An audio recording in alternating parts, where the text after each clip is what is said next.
Well, greetings and salutations, Series 7 test takers. This is the Series 7 guru coming to you on a Friday, fulfilling an explication request here from my studio in fabulous Las Vegas. We'll help you with any question. This is the question that we received a request on. A customer buys one BFD August 70 put at 5. I can't stress this to you enough. Take a strategic pause, breath, and say, okay, what is that in contract specifications? If you get good at contract specifications, in other words, you're not fumbling around, that is a choice to put or sell 100 shares of BFD to someone at any time between now and August at $70 a share, and you can track money, you're in pretty good shape. So we paid 5 points for this. So we did an opening purchase at 5. The stock is 66. Who cares? It doesn't matter where the stock is at when we do the trade. What matters is where the stock's at when we close the trade. Now, if this was stock plus options, then that would matter because we're going to be buying or selling stock. But here, it doesn't matter.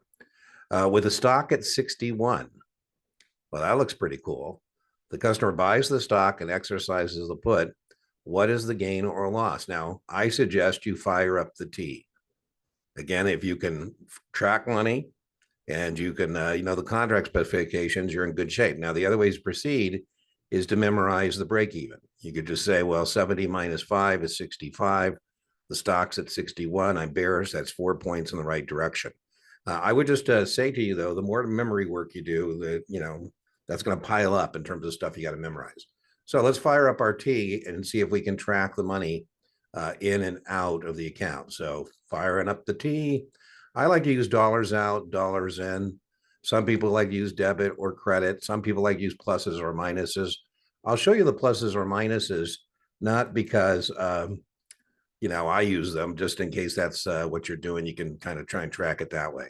Okay, so the 70 put at 5, is that money out or is that money in? That is money out. So we're out 5 points. Now, again, I like to do things on a per share basis. You could make that 500 if you chose to. I just think then you got a lot of zeros floating around. So what I like to do is per share. Then when I'm all done, and go from there. By the way, break evens are expressed per share. Okay, so this is what I call my initial setup. This is what we originally did. That's the first part of the question. The second part of the question, with the stock at 61, the customer buys the stock. So if we buy the stock, is that money out or money in? That is money out. So we're out now 5 points for the put. We're out 61 points for the stock. So it says, and exercises the put. Puts are the ones, I know it makes you feel better, that people struggle with. But remember, if I exercise my put, that means I'm going to sell the stock at 70. That happens all the time. I don't get it. I buy it to sell it. Those are different hits.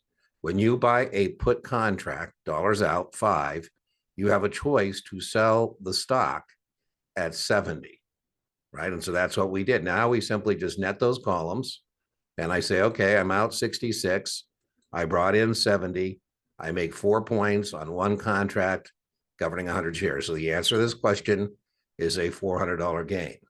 Now, some people have struggled with time value and intrinsic value. And I keep telling those test takers that is not, time value isn't the deal on the test, because time value erodes. At expiration, the contract is only going to be worth its intrinsic value. And so, the other thing I could have said here, and that's why intrinsic value is so important. Let me do this. Is we could have said at the several weeks later, with the stock at 61, we close out at intrinsic value, right? So that's how these questions are going to, end. The contract's going to be traded. In this example, the contract was exercised, or this contract could have expired if it was 70 or higher.